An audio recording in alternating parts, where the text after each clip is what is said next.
Good morning again, and welcome everyone to our campus-wide Juneteenth celebration.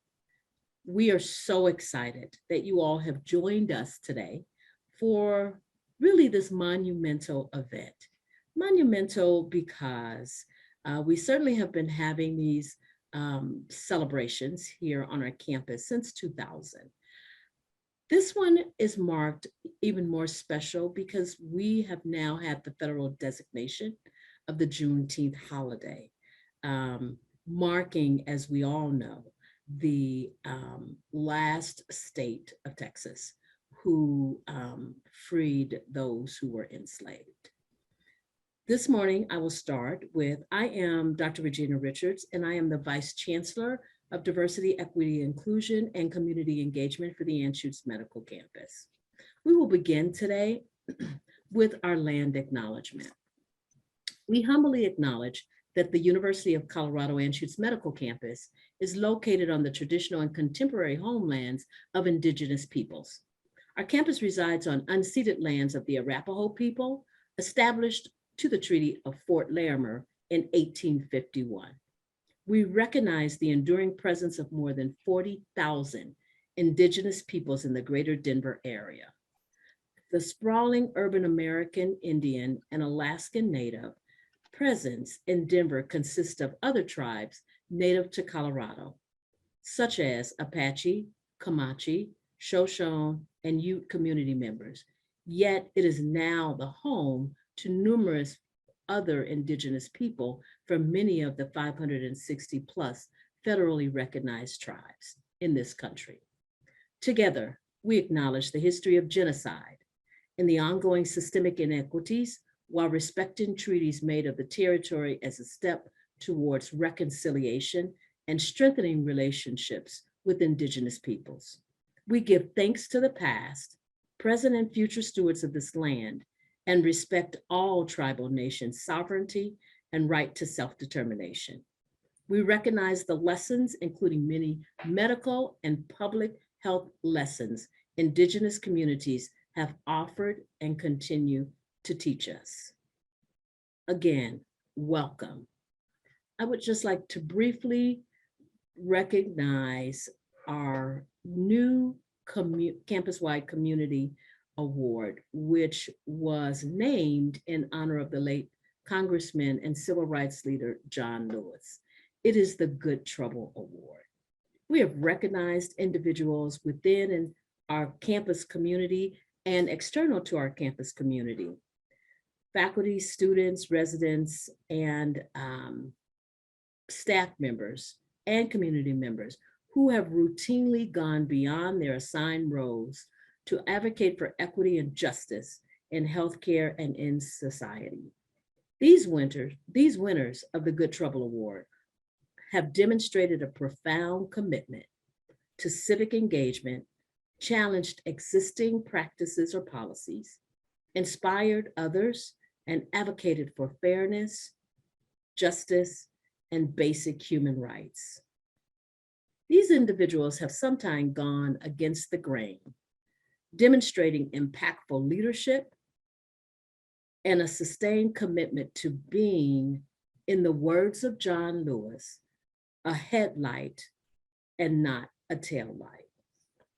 I would like to recognize the 6 awardees for this first of many annual awards.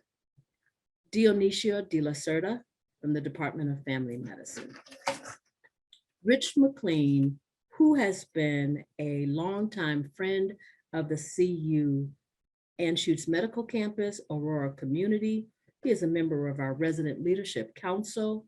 He is a member of the Aurora Health Alliance, as well as many other civic and community committees and engagement. We're recognizing Gilbert Frew, who is a 3rd year School of Dental Medicine student. We'd like to recognize Dr. Nicole Tuitt from the School of Public Health and Dr. Yasmin Amidi, who is a fellow in adolescent medicine.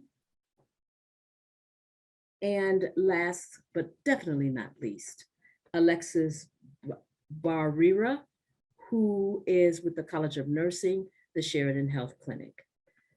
We also would like to thank those who nominated others who did not get selected for this award, but we certainly are recognizing your commitment to good trouble and to the ongoing efforts of civil rights, basic human rights, and fairness for all.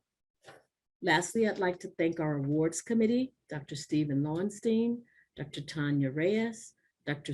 Cleveland Piggott, Christy Angerhofer, Krista Rodriguez, and Nefertaria Jenkins. I am so excited again today to welcome you all to this celebration. This is a celebration, and you will hear the sound of freedom and celebration. At this time, I would like to turn things over to our host. But right before I do that, I just want to thank this committee led by Tessa Carlson. And I'm sure there will be recognition at the very end for all of those who were so diligent on this committee. But this Juneteenth committee has gone above and beyond. And you will see that with everything that's been planned today in this virtual space. And I would invite you all to join us in our in-person space today from 12 to 1:30 here on this campus. Tessa has taken the leadership, and this committee has done an exceptional job in this planning. So I'm very proud and honored to call you colleagues and team members. And with no further ado, I will turn it over to Ms. Josh Blake, community advocate, dedicated communicator, connector, living out truth, connecting us to all that we need to know, both here and abroad. And such an honor to have her be in this space and moderate this event for us. Thank you, Joss. Thank you so much, Regina. All right, so Norman Harris's love for Denver, especially the 5 Points and Park Hill neighborhoods, is 5 generations deep. Born and raised in Denver, he graduated with a bachelor's degree from Colorado State University. From the age of 8, Norman worked for and with his grandfather, Norman Harris Sr. at Wise Harris Liquors, a family-owned liquor store at 24th and Wilson Street. There, Norman learned valuable lessons about business management, engaging with business professionals, and the value of strong community relationships. After graduating from Colorado State University, Norman started working as an investment professional and entrepreneur, starting a t-shirt printing business and entertainment company. In 2012, Norman took his entrepreneurial spirit back to his roots in 5 Points and led the rejuvenation of Denver's Juneteenth celebration, attracting crowds that the celebration hadn't seen since the late 1990s. In 2013, Norman started working with the 5 Points Jazz Festival, leading the celebration and reaching new heights in attendance and community participation. Since 2012, Norman has organized 18 large-scale events, which attract 10,000 plus attendees. You better work, Norman. He also has experience in real estate, which started when his family was forced to sell their property on 5 Points in 2016 to create a real estate investment and development firm, which is immersed in the values of hard work, trust, legacy building, sustainable wealth, and equitable outcomes for the community. Norman's mission through his company, Mile High Festivals, and nonprofit organization JMF Corporation is to define the cultural experience in Denver, Colorado, and bring people together in harmony, which he does every day. So let's give a warm welcome to Norman Harris.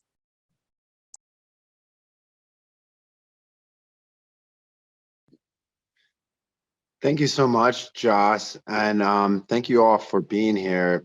It is an honor and a pleasure to be talking about Juneteenth to the University of Colorado Anschutz Department. I just want to first say thank you, Dr. Regina Richardson, for just putting on this sort of platform. I can't tell you how thankful I am to be able to just talk about Juneteenth, especially to our education community. I have a few things that we're going to go over today, but want this to be as interactive as possible so we can really maybe move forward and just have a good conversation. So today, before I get started, I am going to just kind of provide an outline of what we're going to cover. And I'm going to talk a little bit myself and tell you who I am. We're going to talk about what Juneteenth is on both a national and a local level.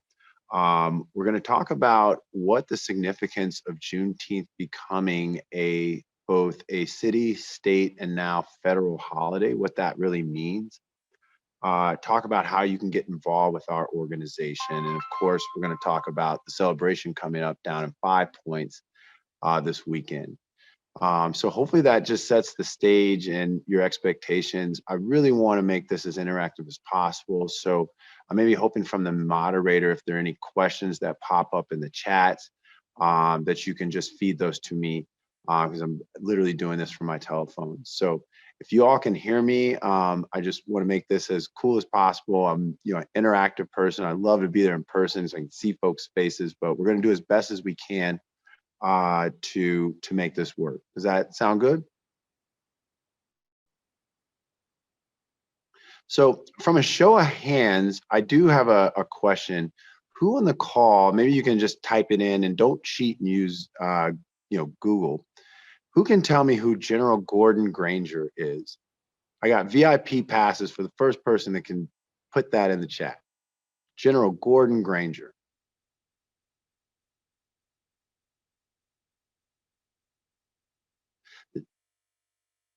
Yes, the one who brought the news of emancipation to Texas. Wow, I'm surprised. I just did a presentation yesterday. I'm not going to name the organizations. I don't want to call anyone out.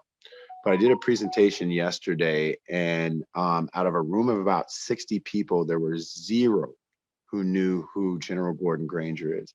And I think that's a really good starting point for us to start talking about just the significance of what's going on. Slavery and the impacts of slavery have been something that our country has a very black eye in terms of the acknowledgement and the impacts. And we've seen how that resonates in terms of the disparities that exist in our community. Black communities and communities of color across the board, there has been gaps that we can identify starting back to 1619. And so while I'm really excited about Juneteenth and it becoming a city, state, and federal holiday, is that it gives us the opportunity to have conversations just like this, because you all are our future. And if we're able to equip young folks with information and education, this is where I believe change really happens. So let me talk a little bit about myself. My name is Norman Harris. I'm a 5th generation Coloradan. I was born and raised in Northeast Denver. I grew up in Park Hill, 5 Points, the East Side. And the Denver I knew then is much different than the Denver I know today.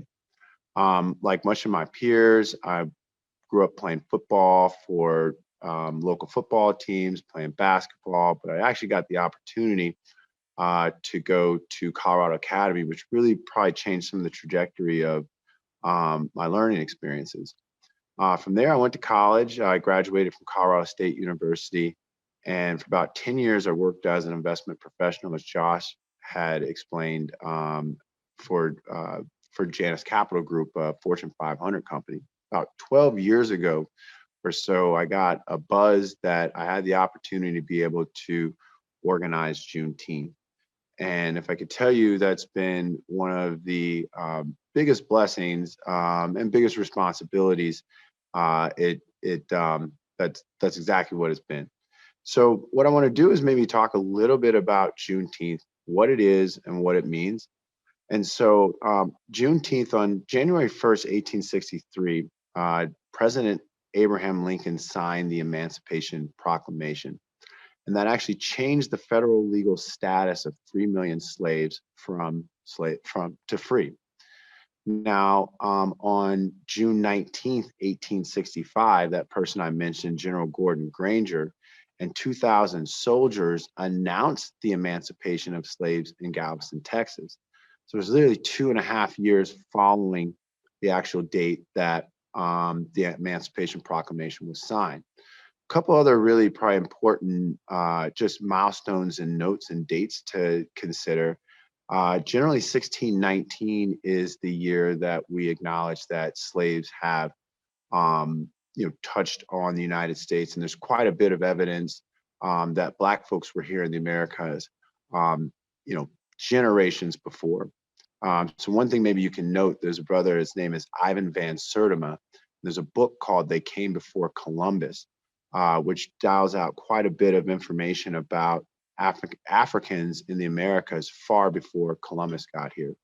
But let's fast forward to the 1600s, 1700s, when slaves were here in America, and that just being sort of the start of inequity in our country, but also the start of our country not acknowledging the work and efforts that our community and our people had put into this country for it to grow. So the reason why I started to sort of dial out those dates is that if you go back from 1619 to 1865, I believe you're talking about 244 years. And then from 1865 moving forward, there were quite a few legislative milestones that have happened in our country to help move our civil rights forward.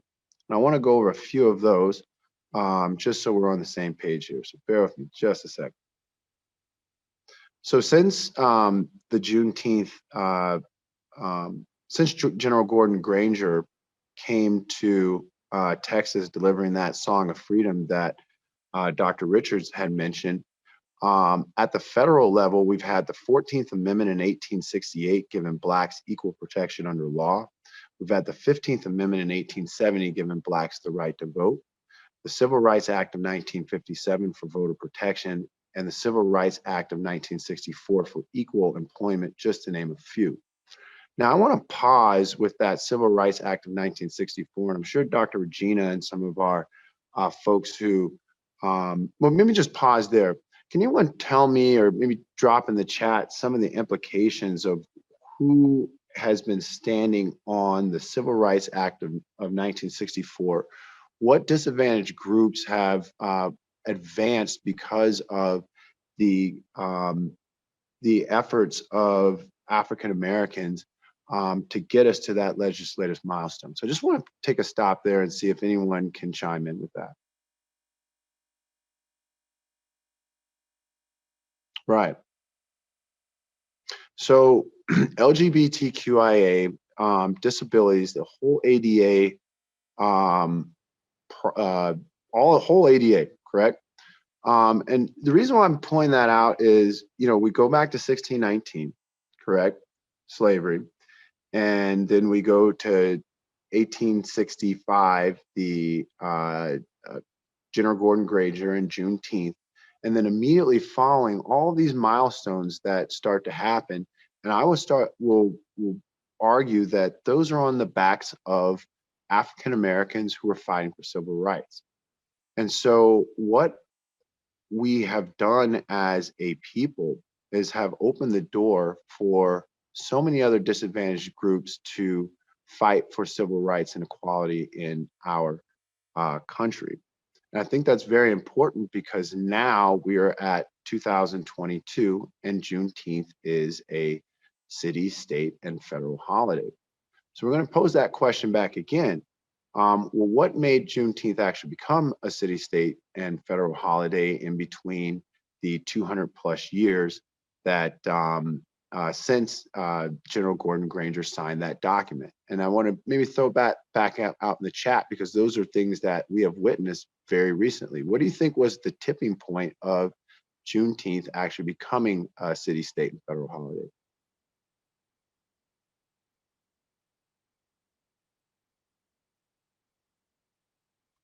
Any ideas there? Anyone call back to, right, exactly.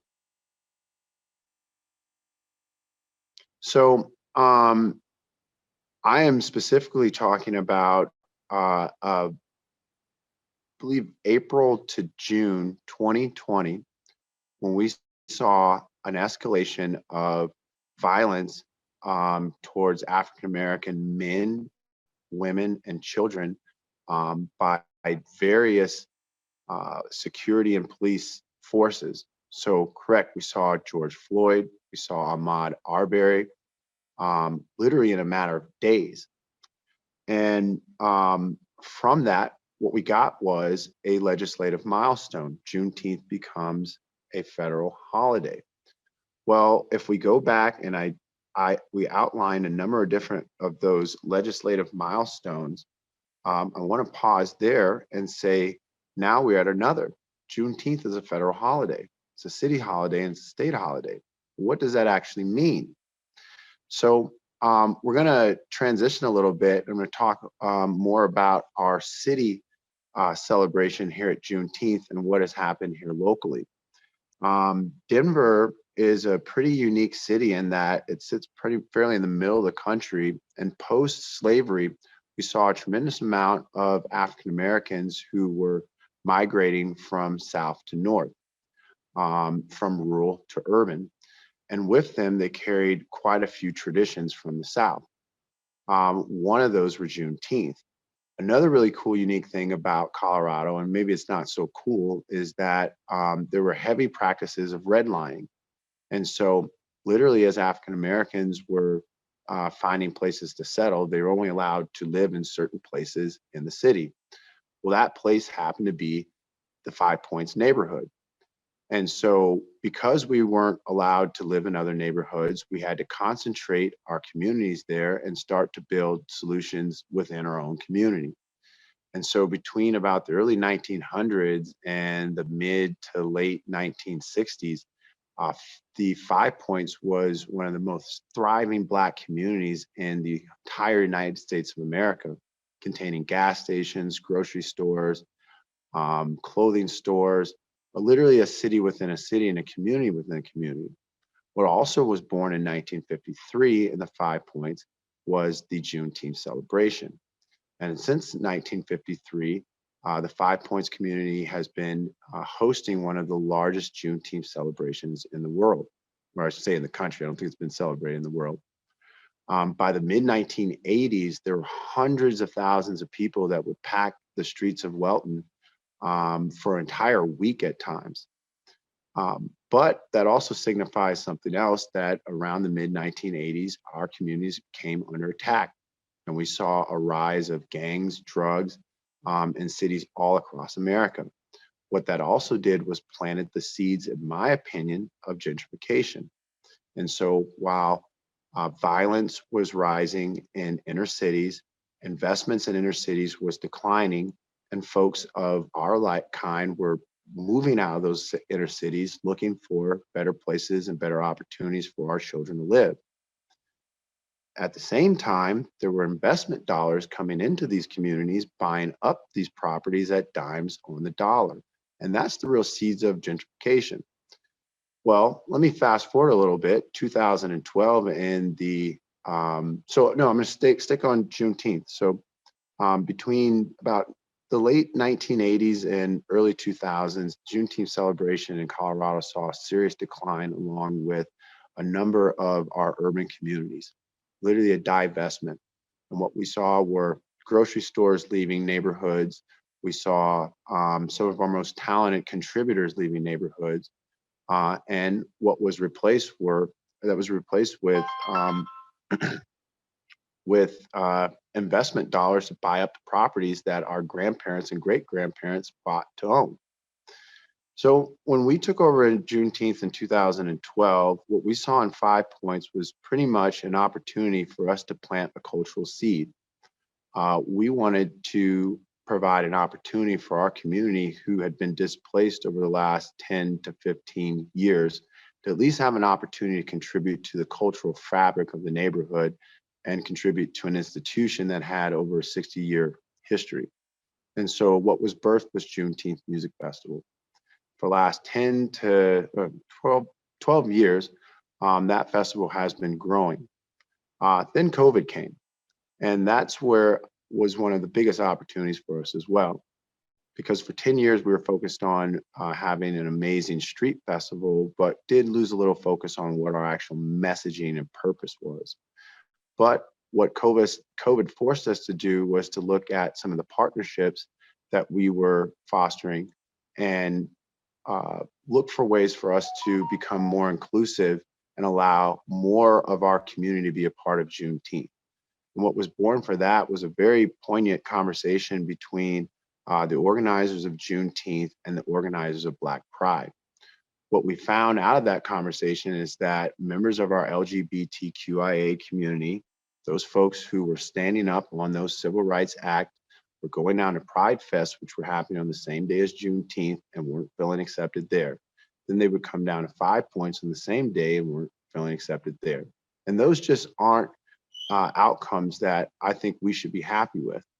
So immediately following that broadcast, we started working with Pride folks who organized Pride, and Pride actually changed their date. And what resulted was the next year we had one of the largest outdoor Juneteenth celebrations ever. And I'm so proud of some of those intentional partnerships, because that's what Juneteenth is about. It's really showing us that we do stand stronger together. So this year, Juneteenth will happen in 5 Points this Saturday and Sunday. It goes from 24th and Welton all the way down to Park Avenue in Welton. We have 100 plus community organizations who are going to be in our parade. We have 200 plus community organizations, merchants, retailers, food trucks, all alike under tents stretched from 24th Street all the way down to Park Avenue, or excuse me, to Downing on Welton Street. So I'm trying to figure out where everyone else in the city is going to be, but with 200 plus organizations, I'm pretty excited that we're going to have quite a few folks there. So how someone can get involved is primarily 3 ways. You can participate, and that just means come down to 5 Points, make sure you support a Black business, and actually be at the celebration on Saturday and Sunday. You can advocate. Our social media platforms are how we communicate quite a bit to the public. And so you can find us on Facebook Juneteenth Music Festival and on Instagram at I Am Juneteenth.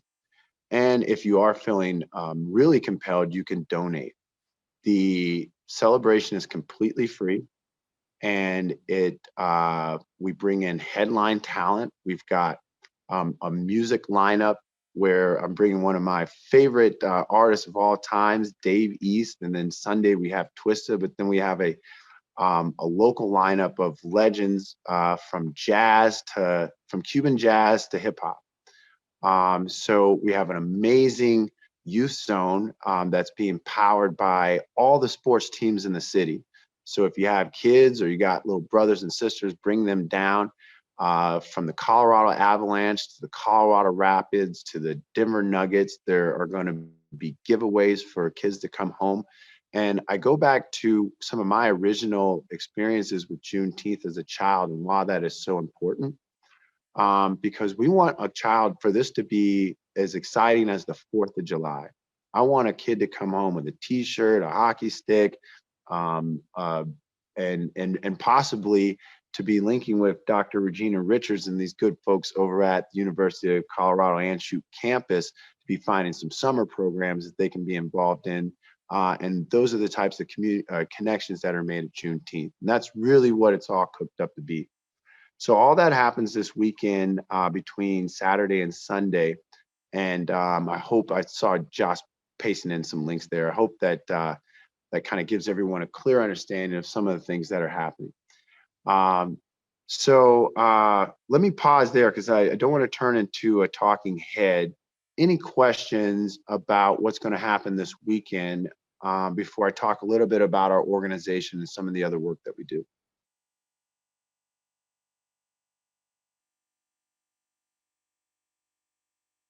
Who's excited to see Twista? Maybe I want to ask that.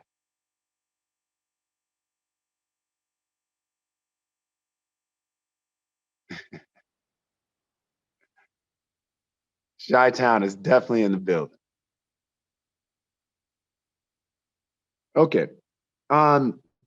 So I want to talk a little bit about our organization. It's called JMF Corporation. We are a 501c3 nonprofit.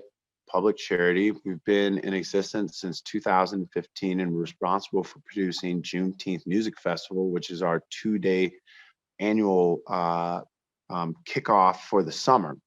But that is not the only work that we do. We have a number of different programs in which we are working to engage our community in spaces in which we can have elevated conversations to increase our community's consciousness. And so what we figured out certainly is we do a pretty good job of bringing folks together in spaces and breaking down silos. What that is moving forward into is a program called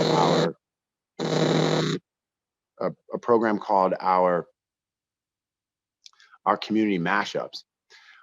And what that looks like is we're starting to explore social justice issues and engaging spaces. In March, we hosted a forum on Black home ownership. And we created a panel in which we had 8 professionals, Black real estate professionals, one of whom was the vice president of First Bank. We had a credit consultant and personal financial coach. And then we had 6 real estate agents, Black real estate agents, and that was the panel. On the other side of the table were 100 first-time home buyers. Now, normally these types of interactions happen on a Saturday, like a first-time home buyer class, but if you're a parent, you may be tasked with taking your kids to basketball or soccer practice, and it's really a compromising time.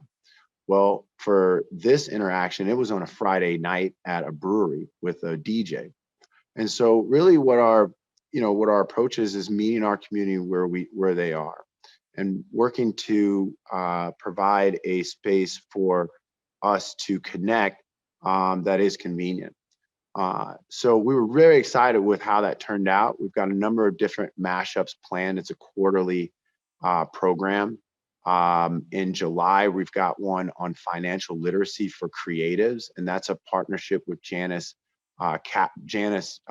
Henderson Mutual Fund Company and the Museum for Contemporary Arts, who are bringing forward a number of different postgraduate creatives who are needing to learn financial literacy basics to have thriving careers.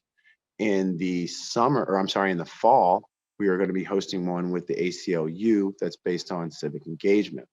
And that leads me to some of our next steps as an organization. And that what we're doing is we're working now towards policy advocacy, because again, we understand that we're able to galvanize our community, but is there a purpose to that? And we're working to define more of a purpose. Imagine the power when you bring the community together, the real community, with organizations such as the ACLU, and they start to hear exactly some of the things that our community wants to advocate for legislatively. When we start to get things like Juneteenth becoming a city, state, national holiday. That's what happens when you start to merge our community. We're stronger together. You see what happens when Black Pride and Juneteenth really come together. Well, we start to figure out spaces of collaboration instead of competition. So we're very excited on the partnerships that we're building and the programming that we have. If you're following Juneteenth Music Festival on Facebook or I Am Juneteenth on Instagram, is probably one of the best ways to stay abreast to the work that we're doing. Finally, in terms of Juneteenth, our 5-year plan is this. We're going to take this strategy from just being a event-based strategy to now it's going to be place-based. So in 3 years, we are going to have, it's going to be 3 years. I'm going to set this date now. In 3 years, I want to get back on this call, and it's going to be a closing. And the closing is going to be for the Juneteenth Community Center, which will sit on the corner of 26th and Welton. And that building is a building my grandfather developed. It currently operates as a 22-unit low-income housing complex, which houses veterans, U.S. veterans of the United States military. We're going to repurpose it just a little bit.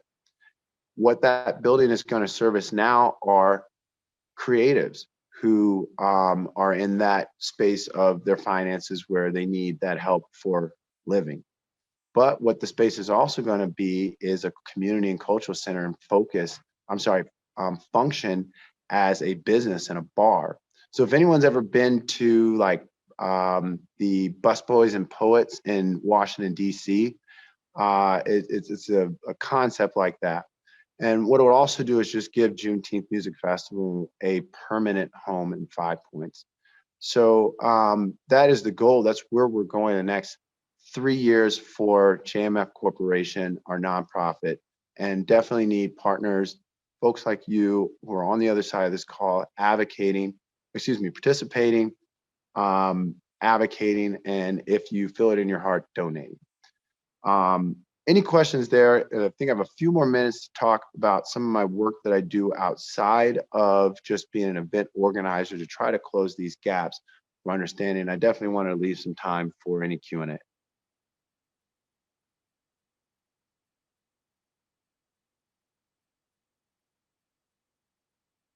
Great. So finally, I just saw Josh paste a link into the chat. So I'm going to take off I am a community organizer by trade, but I'm also a community developer. And so probably about 30 to 45% of my time I spend working on Juneteenth. About 60 to 65% of my time I'm working on my company, which is called the Hollering Group.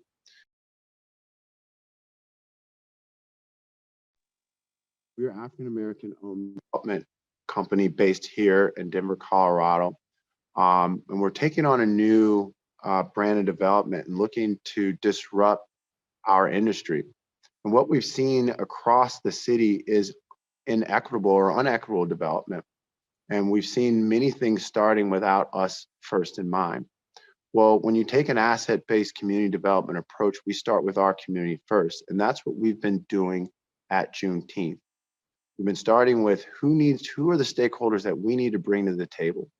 Well, those same types of values in terms of making sure our folks are there first or what we're building in development.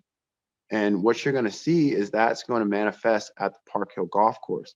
So my company is a co-owner and co-developer of Park Hill Golf Course. It's 155 acres of open space, the actually largest piece of open space in Denver, Colorado.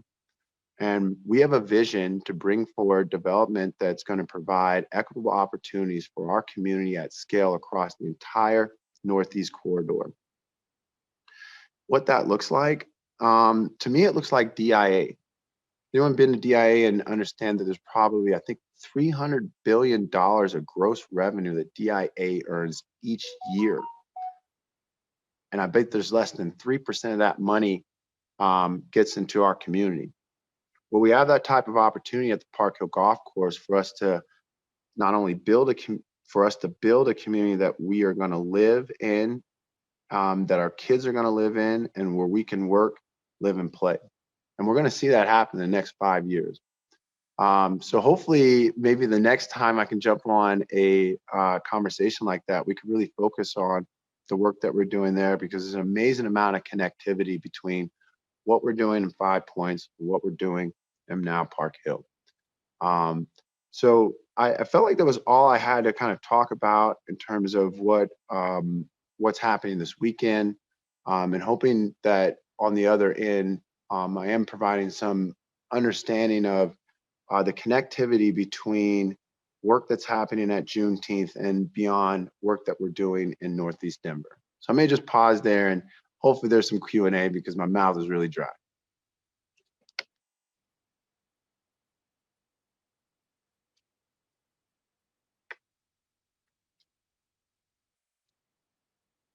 So take over, Josh. I like how you pinged it back to me. Does anybody have any questions? Oh, and shout out, Josh. You are a 2020. I bet you probably haven't seen your picture yet. Have you seen you are getting a Dream Big Award. Everybody clap for Joss. And we just got a new designer.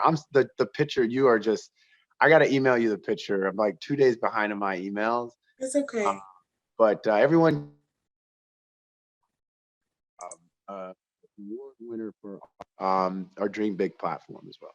Oh, thank you, Norman. Don't make me cry in front of all these people. So I see one question. It says, is the Hollering Group the same nonprofit you were referring to before? They want to get some School of Medicine students there. And this is from, I can't see the name, but we're going to talk about the Hollering. Yeah, let me provide. So I do have a number of different companies. Great question. My nonprofit is called JMF Corporation. We're a public 501c public charity. I have an event company which is called Mile High Festivals. That company produces Juneteenth. It produces the 5 Points Jazz Festival. It produces First Friday and 5 Points. It produces the Colorado Boulevard Food Truck Hub. A number of different culturally immersive events throughout the year. The Hollering Group is a for-profit entity. It's an investment firm and development company. It is the co-developer and co-owner of the 5 Points of the Park Hill Golf Course. Through the Hollering Group, what we created, we built a fund, actually built an investment fund. So it's called a Qualified Opportunity Investment Zone Fund. We did what's called a private placement memorandum, which allows us to take investments from qualified investors. So there's not, I can't just go take investments from anyone just yet. There's a certain thresholds that we have to build, but we are working on that as well. But what we literally did was built an investment fund, which bought in an undivided piece of the golf course. So we are owners in the actual raw land there. But those are the three main businesses that I'd say I spend most of my time.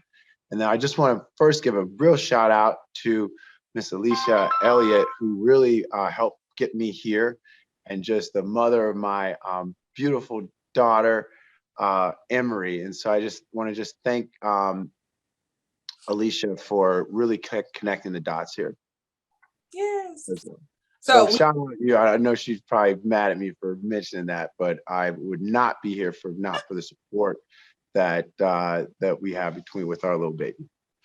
Yeah, but those are my three Alicia. businesses, and then Emery and the kids are the fourth. So yes, Alicia is amazing. So shout out to Alicia, just period, for being a force on this campus as well.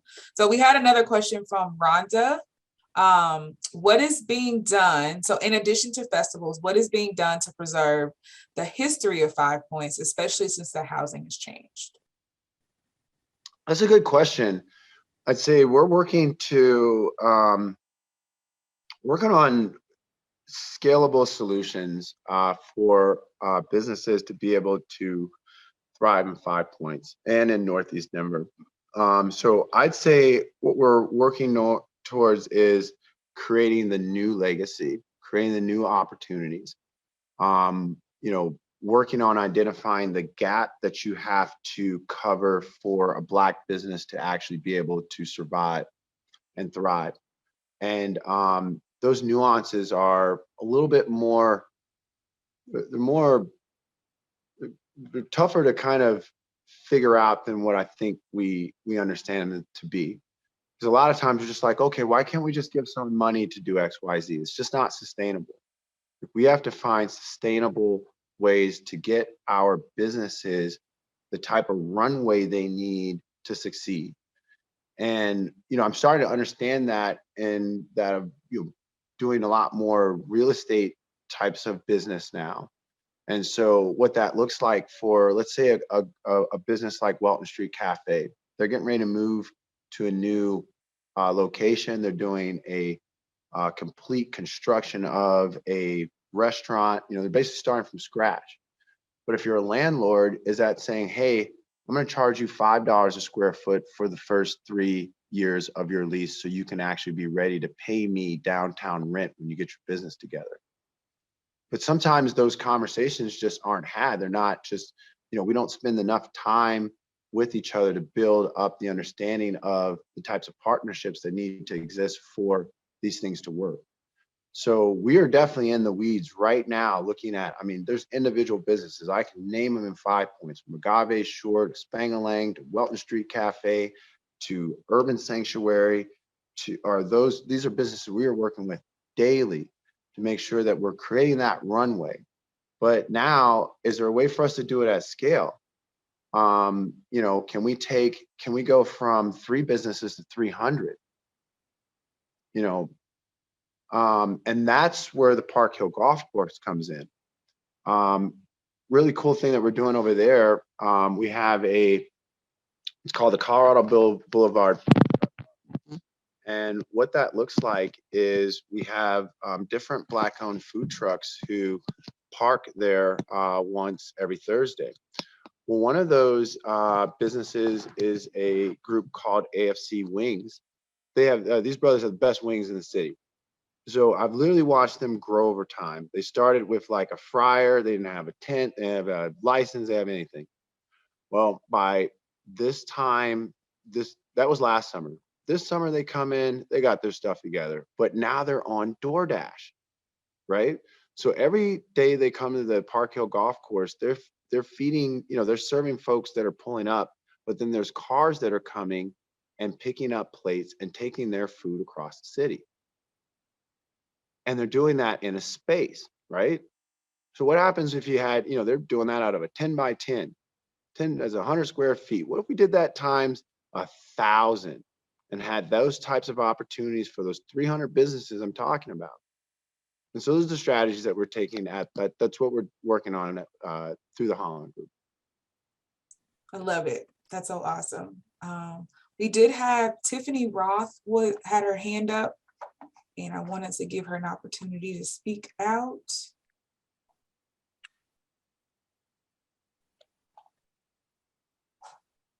Oh, I didn't mean to speak up. I just was giving hand claps. Sorry about that. Thank No you worries. for the presentation and teachings, though. This has been wonderful. Thank you. Thank you, Tiffany. And we accept all the hand claps, so thank you. So we had another question from, there was one from Katie. How can we donate directly to the community center initiative? We haven't put that online specifically, the community center yet. I imagine it's going to be about next year this time when we really push towards a fundraising goal there. In the meantime, donating to, I think I saw you posting that link, JMF Corporation. We're a 501c3, so you can, we'll even send you a donation letter. It just helps us with our normal operating cycles.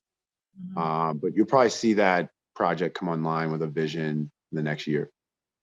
I gotta get it under contract. So that's the you gotta wrestle it's different when you go kicking on. I don't know if anybody owns a house, and now like anywhere in Colorado, you own a house, they're like calling you every day, like, hey, my name is John. Notice you got this property over there, you want to sell it? So I'm trying to turn that around, right? It's now Norm. My name is Norm. You're living in my grandma's house. Give me my house back, right? Absolutely. So speaking of housing, someone had another question about what about housing in 5 Points? It seems to be a trend of tearing down the smaller homes and building 2 and 3 level housing that most of us can't afford. Great question. My company, Holland Group, we're part of investment group that just purchased, it's 2811 through 2841 Welton Street. It's a ½ acre on 5 Points. I have largest piece of open space in 5 Points. If you walk out of Brother Jeff's, you'll see a big open piece of land. Our vision there is to develop workforce housing. We have 5-story, probably 100 units for folks, probably at about $60,000 to $80,000 in what they're making, per year, which is just no place to live in Denver like that. So where I think we're going wrong in terms of developing housing is we're building luxury townhomes, number one, but two, there's an incredible amount of single family homes that are being built, and that's just not sustainable anymore. From the impact to the environment, you have folks out watering the grass every day, and it just starts to spread us out. So, I think if you go back east, you start to see, just in different places where we have to start building more densely and higher to support the amount of folks that need actual homes.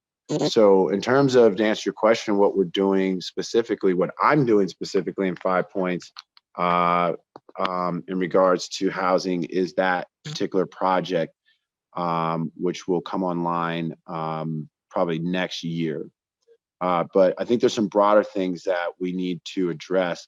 And so one of the bigger things that I was mentioning the Park Hill Golf Course about, it's the same conversation, that if you drive in Park Hill, I think there's nothing but single family homes, and those probably start at $750,000, $800,000. Who has that type of money? So what we have to do is we have to actually start building homes that people can actually attain. And so, but it's tough. How do you tell, an elderly person who, doesn't maybe want to live in a building, they kind of, there's just some changes that I think we as a community have to make as mindsets. It's like, hey, we all can't jump in a car and drive to work every day anymore. That doesn't work anymore, right? We need to start carpooling. So we got to start house pooling here in some ways, where there's some mindset shifts. But, telling my mom who's got that ranch house and, she's, hey, Ma, it's time for us to downsize. Those are conversations that I think would drive broader solutions to the housing challenges that we have, because it's not just Black folks, and no one can afford a house in Denver. It's not just us. Absolutely. Thank you. We have one last question, and then I'll hand it back to Regina. That's okay. So all of these initiatives you're leading are likely to have impacts on health and well-being of the communities you're working with. Do you have, or are you interested in partnerships with our campus to measure those impacts in a community engaged way? Our team has a focus on housing and health, for example. Yeah, I would love to immediately, I'd say first week of July, I would love to host like a lunch and learn at the Park Hill Golf Course. If we can, work with Dr. Regina and Alicia to get that put together, I would love for us to come visit our Mending Roots Forest. We have a nonprofit called the Mending Roots Forest Project, in which we're looking to address social determinants of health. And so one of those biggest things is access to food, right? Access to transportation. Northeast Denver is, biggest food desert in the state. Then you can look at another layer that, we see spikes in gang violence nearly every year. And those same places are probably lured. There's no grocery store. There's no place to work. There's no place, just those are the same layers. So yes, the answer is an overwhelming yes. We need partners to help us really provide understanding to the broader community, one, about why our development approach is different. But we need to, help, build the understanding with partners such as, folks on this call, to help us get that information out. So my next thing I would say is we do we have Thursdays during the summer. Every Thursday we will be at the Park Hill Golf Course. I'm going to pass that ball and say, let's schedule a lunch and learn, and I'll cover lunch for whomever would come, and we can talk a little bit more about some things that we can start doing immediately. So I'm going to plant that with Alicia to get us a lunch and learn at the Park Hill Golf Course. Bring all your students, and we'll make sure, if you guys need to get transportation, we'll figure that out. But I'd love for us to have a more direct conversation about this, for sure. Thank you so much, Josh. Thank you so much for monitoring the chat, for your moderating this event. Norman, I cannot thank you enough for being here and educating us in this community about not just Juneteenth from a national perspective, but really bringing it home to talk about what is happening here in Denver. I think many people are surprised about the growth, the change, and getting some real conversation about what it means to build community and Black wealth as well. So really appreciate this partnership. I saw my colleague Tony Salazar was here from the CU President's Office, and I'm going to take you up on your offer about the Lunch and Learn. We're expanding our pipeline programs here, our career pathway programs here, and we want to have a real intentional reach in the Black community as we are expanding that in the Hispanic Latinx community and rural communities here in our state. And so I feel like, I'm going to speak specifically, that the partnership and the strengthening the partnership with what you are doing and building is critical to the mission of our institution and critical to the mission of our Office of Diversity, Equity, Inclusion, and Community Engagement. So I am really looking forward to bringing partners, community members, students to learn more about what you're doing and see how we can get engaged. This is how we change the face of equity and inclusion. So thank you so much for all that you are doing and all that you are bringing to us. This was phenomenal. I look forward to seeing you this weekend. I will be in most of the activities that are happening in that area. I remember before the pandemic, the change that we saw at the Juneteenth weekend, and there was a big buzz. And it was like, oh, wait a minute, these are all our people, but where my other people at? And so to hear you tell us about the vision of how it changed, why it's changed, and how it's much more inclusive is phenomenal. The last thing I want to do before I leave is, again, to thank this committee who did a phenomenal job bringing you here. I'd like to mention them by name: Iman Noyes, Rhonda Buckner, Jamil Mallory, Rita Lee, Jessica Hurd, Christy Angerhofer, Stephen Burton, and of course, our very own Josh Blake. Norman, thank you. I'm going to put my information in the chat here. Great. Alicia, again, thank you so much for your outreach and using your influence to get Norman here. We appreciate that. I want you to know that I like to claim Alicia as one of mine, but most of these folks know that they are a part of me anyway. And you all have a beautiful baby. Yeah, I want to tell you all again that this would not be happening if it weren't for her contribution. Right. So there's, I know she is, we talk quite a bit about programs and things she's developing over there. And so I'm definitely looking forward to see how we can connect these dots because, she is, I just want to say, one of those unsung heroes sometimes. Yes.